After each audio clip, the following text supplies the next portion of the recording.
Russia in the Bible, a prophetic perspective on Gog and Magog. What if I told you that Russia, a nation frequently dominating today's headlines with its global influence and military might, may be connected to ancient biblical prophecies about the end times? While the Bible often focuses on ancient empires like Babylon and Egypt, some scholars argue that Russia is referenced under prophetic symbols destined to lead a coalition of nations against Israel in a climactic end-time event.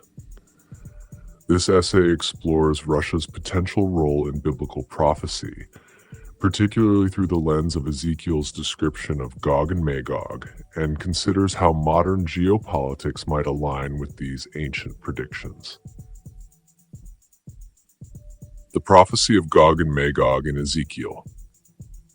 The clearest reference to this northern power comes from the book of Ezekiel. In Ezekiel 38, 2-3, God commands the prophet, "Son of man, set your face against Gog of the land of Magog, the chief prince of Meshech and Tubal. Prophesy against him and say, 'This is what the sovereign Lord says, I am against you, Gog, chief prince of Meshech and Tubal.'" The prophecy describes Gog as a leader and Magog as the land he rules, while Meshech and Tubal represent regions or people under his influence. Scholars have long debated the identification of these names, with many linking them to regions in modern-day Russia or surrounding areas. Here's why. 1. Magog. Traditionally associated with tribes living far north of Israel, Magog is often identified with regions near the Caucasus Mountains or the steppes of modern Russia. 2. Meshech and Tubal. These names have been linked to areas in modern Turkey and southern Russia. Some interpretations suggest that Meshech is an ancient reference to Moscow, aligning with the idea of Russia as a northern power. Number 3. Far north. In Ezekiel 38:15, God declares to Gog, "You will come from your place in the far north, you and many nations with you." From Israel's perspective, the far north points directly to modern Russia, strengthening the connection.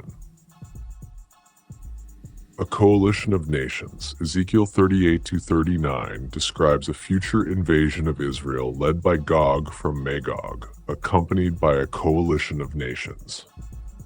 This alliance includes Persia, modern-day Iran, Kush, possibly Sudan, Put, Libya, Gomer, thought to be parts of Eastern Europe, and Togarma, linked to Turkey. Russia's modern alliances with countries like Iran and Syria closely mirror this coalition. For example, Iran, Persia, Russia, and Iran have a long history of military and economic cooperation, including joint efforts in Syria and nuclear development agreements. Turkey, Togarma. While historically aligned with the West, Turkey's recent warming of relations with Russia reflects a shift toward the alliances described in Ezekiel.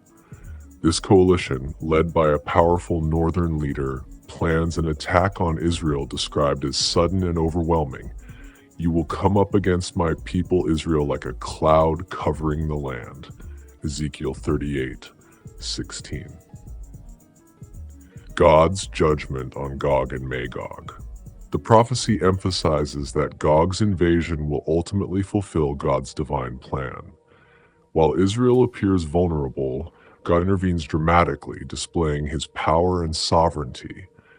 Ezekiel 38:18-23 describes natural disasters, earthquakes, hailstones, fire, and brimstone, used by God to defeat the invaders. The purpose of this judgment is clear.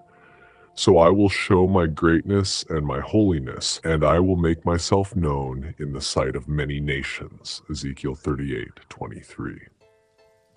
Gog and Magog in Revelation. The book of Revelation revisits Gog and Magog in a different context. In Revelation 20:7-8, after Christ's millennial reign, Satan gathers the nations for one final rebellion. When the 1,000 years are over, Satan will be released from his prison and will go out to deceive the nations in the four corners of the earth, Gog and Magog, and to gather them for battle. Although this event occurs after the millennium, the repetition of the names Gog and Magog ties them to the ultimate forces of evil opposing God. This suggests that Russia, symbolized as Magog, may play a dual role in both Ezekiel's prophecy and the final rebellion in Revelation. Modern geopolitical alignments.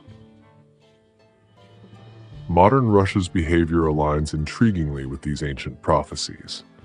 1. Military presence in the Middle East. Russia has significantly increased its involvement in Middle Eastern conflicts, supporting regimes like Syria and opposing Israel in international forums. 2. Strategic alliances. Russia's partnerships with Iran and Turkey parallel the coalition described in Ezekiel. 3. Global tensions. Russia's ambitions to reassert itself as a dominant global power reflect the image of a northern leader influencing other nations. While no one can predict the exact timing of these events, the current geopolitical landscape appears to be setting the stage for the fulfillment of these prophecies. Spiritual dimensions of Russia's role. Biblical prophecy suggests that nations are not only shaped by human politics, but also influenced by spiritual forces. Daniel 10 describes angelic battles behind earthly kingdoms, hinting at the spiritual forces driving nations like Persia and potentially Russia.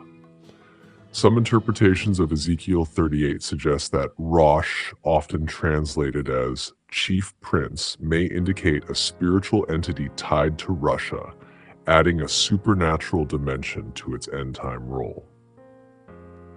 The ultimate outcome: despite the power of Gog and Magog, their rebellion will end in defeat. Ezekiel 39 verse 4-5 declares, "On the mountains of Israel you will fall, you and all your troops and the nations with you." Similarly, in Revelation 29, fire from heaven destroys Gog and Magog's forces. The prophecies make it clear that no earthly or spiritual power can thwart God's plans. The rise of Russia as a global power, while significant, will ultimately serve to demonstrate God's sovereignty and justice.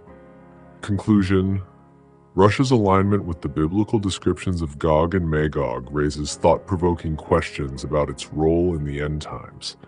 From its geographic position to its alliances and ambitions, modern Russia appears to mirror the prophetic northern power destined to challenge Israel. While much remains uncertain, the Bible assures us that God's purposes will prevail. The dramatic defeat of Gog and Magog highlights the ultimate victory of God's sovereignty, reminding us to trust in His divine plan as history unfolds.